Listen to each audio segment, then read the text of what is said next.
시장에 보는 눈을 키우는 시간입니다. 오늘도 좀처럼 모시기 힘든 분을 모셨습니다. 임동민 교보증권 연구위원입니다. 위원님, 안녕하세요. 안녕하십니까? 안녕하세요. 안녕하세요. 네, 특히 임동민 연구위원은 여의도에서 애널리스트도 하셨고 또한 블록체인 관련된 업체도 한번 가셨었고 다양한 경험이 있는 걸로 알고 있는데요. 그렇기 때문에 특히 오늘 이 자리가 좀 중요한 것 같습니다. 최근 페이스북, 그러니까 메타로 상호를 바꿨죠. 네, 암호화폐 DM을 준비하고 있다고 하는데 어떠세요? 블록체인 또 암호화폐 내년도 괜찮을까요? 네.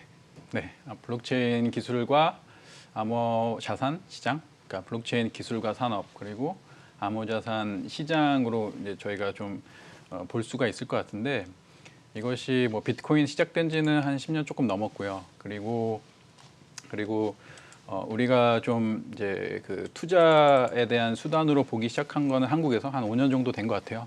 근데 이런 시간에 굉장히 좀 빠른 여러 가지의 그 붐 앤 버스트 사이클을 거쳤고요. 뭐 일종의 그 버블 해소 과정들을 굉장히 좀 빠르게 거치고 있는데 그런 과정들 속에서 이제 블록체인 기술과 암호 자산 시장이 많이 만들 수 있는 그런 생태계들이 구현이 되고 있죠. 그래서 이런 것들이 이제 시간이 지나면서 그런 좀 본질적인 뭐 비즈니스나 생태계를 구현할 수 있는 그런 프로젝트들이 나오고 있고요.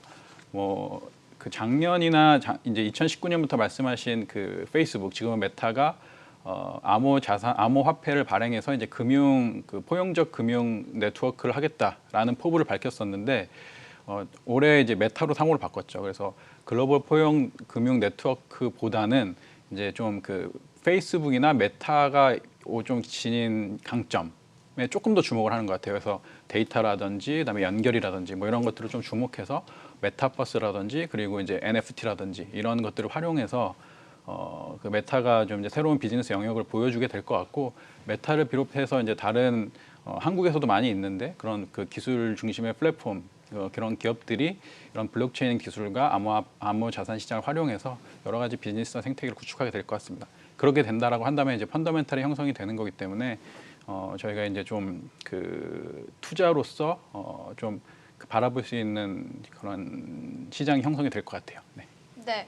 그리고 또 2021년 시장을 솔직히 NFT 테마의 시장이라고 봐도 무관하잖아요. 그만큼 좀 열풍이 강렬했는데 그 열풍이 끝나지 않고 좀 지속성을 이어가기 위해서는 어떤 좀 과제가 있을까요? 그러니까 그 NFT라고 하는 거는 이제 non fungible token이라고 하는 건데 이것은 이제 대체 불가 토큰이고 블록체인과 암호자산 시장에서 좀 그 특이한 기술과 그런 그 자산의 특성을 갖고 나오는 거거든요.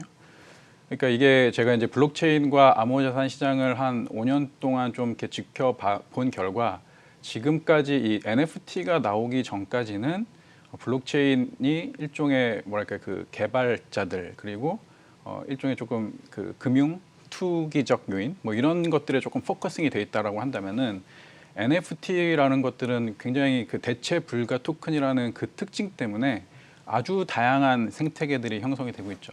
이제 개발자와 금융에 그 포커싱돼 있는 소수의 참여자들 이외에 뭐 그 수집을 한다라든지 그다음에 그 예술 작품을 발행하고 거래를 한다라든지 그리고 게임 아이템으로 활용을 한다라든지 여타 다른 NFT의 특징을 가지고 그것을 이제 토큰화하고 발행하고 유통을 함으로써 인해서 굉장히 이제 지금까지의 어떤 자금 조달과 그런 그 스킴을 가지고는 할 수 없었던 그런 경제 활동들이 생기게 된 거죠.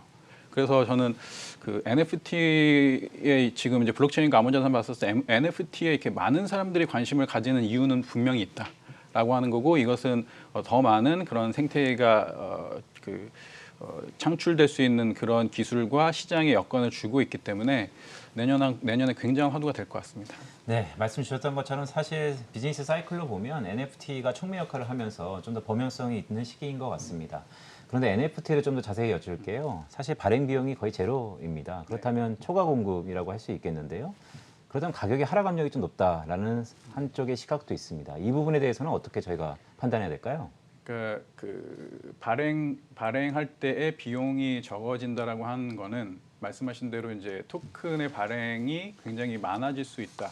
그러니까 전체적인 NFT의 공급이 늘어날 수 있다라는 측면도 있고 또 한 가지는 발행의 비용이 굉장히 낮아지게 되면서 굉장히 소규모의 어떤 그런 NFT적 특징을 가진 경제 활동들이 창출될 수 있는 기회를 준다라고 하는 거죠. 그러니까 뭐 수수료가 낮아지기 때문에 발생할 수 있는 그런 특징이거든요. 그래서 이것은 이제 공급이 늘어날 수 있게 되는 뭐 근본적인 환경을 주는 건데 그런 공급들 가운데 뭐랄까 그 이 NFT의 그 토큰의 발행에 참여하고 이것을 거래하고 이것을 계속적으로 그 유통시키는 그런 과정들 속에서 가치가 창출될 수 있는 그런 것들이 생길 수 있는 여지를 좀 더 많이 주게 된 거죠. 수수료가 낮아진 게 된 것이 결론적으로는. 그래서 저는 그 공급적인 측면보다는 이 수수료가 낮아졌고 누구나 화폐를 고유한 자기의 그 고유한 화폐를 발행할 수 있다는 그 기술적인 특징과 시장의 특징을 가지고 더 많은 그 흔히 말하는 이제 저희는 이제 경제 활동에 너무 포커싱이 돼 있는데 우리가 생각하는 경제적인 어떤 재무적 성과에 초점을 맞춘 그런 활동 이외에 다양한 어떤 유무형적인 가치를 담을 수 있는 그런 활동들이 생겨날 수 있고 그것에 사람들이 이제 그 거래를 할 수 있게 된 거니까요. 그래서 저는 공급이 많아졌기 때문에 시장이 더 커질 수 있다라고 생각하는 편입니다. 네, 말씀 주셨던 것처럼 사실 공급의 비용 자체, 그러니까 발행 비용이 제로이면서 초과 공급은 재무적인 이런 시각보다는 마켓 사이즈가 훨씬 더 클 수 있는 거에 대한 부가가치가 창출이 좀 더 무게중심이 있다라는 말씀이십니다. 네. 네, 그리고 또 올해 앞으로 10년 세상을 바꿀 또 거대한 변화 7가지라는 책을 쓰셨어요. 네, 네. 축하드립니다. 감사합니다. 그럼 저희가 궁금한 거는 일단 직면한 현실이 어렵지만 희망은 분명히 있다라는 또 코멘트가 있다고 하셨는데 그 부분에서 그 임동민 연구원이 찾은 그 기회라는 부분을 방송에서나마 좀 짧게나마 좀 들어보고 싶거든요. 어떤 기회를 찾아보셨어요? 일단은 우리가 그 직면한 현실이 어렵지만 희망은 있다라는 그 문구를 찾아주신 것 너무 감사드리고요. 그러니까 흔히 이제 증시 주식을 투자하시고 뭐 투자를 하시는 분들 중에서 비관론자들은 명예를 얻고 낙관론자들은 이제 부를 얻는다 이런 그 용어가 있잖아요. 어느 근데- 쪽이세요? 네? 어느 쪽이세요? 전 낙관주의 쪽인데요. 그런데 이제 우리가 닥친 현실이 정말 쉽지는 않거든요. 그러니까 여러분들도 다 느끼시다시피. 그래서 저는 이 말을 좀 바꿨으면 좋겠어요. 그러니까 낙관보다는 희망으로요. 그래서 그 낙관하기만 해서는 이제는 힘들어요. 낙관하는 태도로 뭔가 이렇게 패시브하게 이 변화를 받아들이게 될 경우에 제가 그 투자 수익을 얻을 수 있는 건 굉장히 제한될 수밖에 없고 좀 희망을 갖고 좀 그 나타나는 변화에 좀 역동적으로 참여했었을 때 그 뭐 사업의 기회라든지 투자의 기회라든지 뭐 이런 것들이 다양하게 생길 수 있다는 그런 생각을 갖고 좀 그 문구를 썼거든요. 그래서 그거는 좀 저도 말씀드리고 싶은 부분이었는데 좀 오늘 말씀드려서 감사드리고 제가 그 이제 책을 통해서 이런 그 희망을 찾자라고 하는 부분들은 뭐 이제 그 경기 침체가 좀 지속이 될 것이고 요즘에 이제 인플레이션 우려도 있지만 결국 이제 구조적 경기 침체 때문에 저금리 환경이 지속이 될 것이고 또 한편으로는 지금 한 1990년대부터 지속적으로 준비해온 이런 그 디지털 대전환 이런 것들이 또 엄청난 그 비즈니스의 기회를 창출하고 있고 그다음에 블록체인과 암호자산이라는 또 새로운 기술과 시장을 가지고 우리가 기존에 하고 있었던 그런 형태보다는 또 새로운 형태의 활동들이 이제는 그 가치화될 수 있는 상황들이 됐거든요. 그래서 그런 것들을 봤으면 좋겠고요. 뭐 그럼에도 불구하고 저는 이제 제가 그 책에서 투자에 대한 조언을 드린 것들은 사실은 또 투자의 원칙과 기본을 잘 세우자라는 거예요. 그래서 우량주와 우량채권에 장기적으로 투자하자. 그리고 위대한 기업에 투자하자. 그다음에 기업가 정신에 투자하자. 그리고 사회적 가치에 투자하자.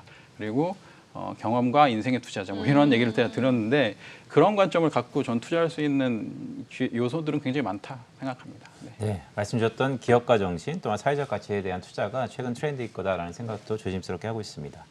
네, 현실 경제로 좀 들어가 볼까요? 내년도 한국 경제가 3% 성장한다는 전망을 주셨어요. 네. 또한 거시경제의 안정적인 회복세 예상을 하셨고요. 그럼에도 불구하고 신흥시장국이 이 스태그에 대한 우려가 좀 높아질 수 있다라는 말씀도 주셨습니다. 어때요? 전반적인 변수 좀 점검해 볼까요? 맞아요. 그 앵커님께서 너무 잘 그 요약을 해주셨는데요. 근데 제 전망을 한마디로 요약하자면 한국 경제는 3% 성장할 것이고 그냥 회복세를 이어갈 것이다. 라는 그 한 문장이 사실은 이제 주제어가 되긴 할 텐데, 근데 내년 경제를 바라보는 사실은 시각은 굉장히 좀 복잡합니다. 그래서 여러 가지 변수를 좀 많이 봐야 될 것 같고, 그럼에도 불구하고 조금 더 그 단순화해서 여러분께 좀 말씀을 드리면, 미국, 유럽, 이런 선진 국가들은 어쨌든 간에 좀 회복을 할 것이다. 이런 관점을 드리고 싶고요. 그다음에 반대로 브라질, 러시아, 터키 이런 신흥 국가들은 굉장히 안타깝지만 취약하다. 굉장히 양극화군요. 위험할 것이죠. 그렇죠. 그런 양상이 진행될 것이고 그리고 이제 그 중간에 있는 한국, 중국, 인도 이런 좀 그 약간은 안정화된 신흥 국가들 같은 경우에는 기회와 위기 요인이 동시에 존재를 하는데 그렇지만 그 구조를 잘 전환해야 되는 굉장히 중대한 기로에 서 있다라는 그런 생각을 해요. 그래서 그런 어떤 변화의 관점을 본다라고 한다면 사실은 이제 그 선진국가, 위험한 신흥국가, 그다음에 좀 안정된 신흥국가 중에서 기회가 있는 신흥국가들을 좀 나눠서 볼 필요가 있고요. 그리고 이제 거시적인 상황들을 보게 되면은 이제 코로나 상황도 있고, 그다음에 공급 차질, 그다음에 인플레이션, 그다음에 그 중앙은행 재정 건전성을 어떻게 유지할 거면서 이제 재정 확대를 할 것인지, 그리고 그 인플레이션을 좀 조절을 하면서 금융 안정성을 지키는 가운데 통화 정책의 경로를 좀 점검한다라든지, 그다음에 아까 말씀드렸던 뭐 디지털 대전환이라든지 뭐 이런 것들이 굉장히 다양한 변수가 있습니다. 이거를 좀 꼼꼼히 살펴야 될 것 같아요. 네, 저를 다시 한번 불러주시면 자세하게 좀 말씀드리도록 하겠습니다. 네. 네, 내년에는 정말 다양한 변수가 예상되오니 꼼꼼하게 살펴보는 게 좋겠다라는 임동민 연구위원의 말씀이었습니다. 자, 오늘 NFT를 비롯해서 다양한 거시경제 이야기 임동민 연구위원을 통해 들어봤어요. 오늘 말씀 고맙습니다. 감사합니다.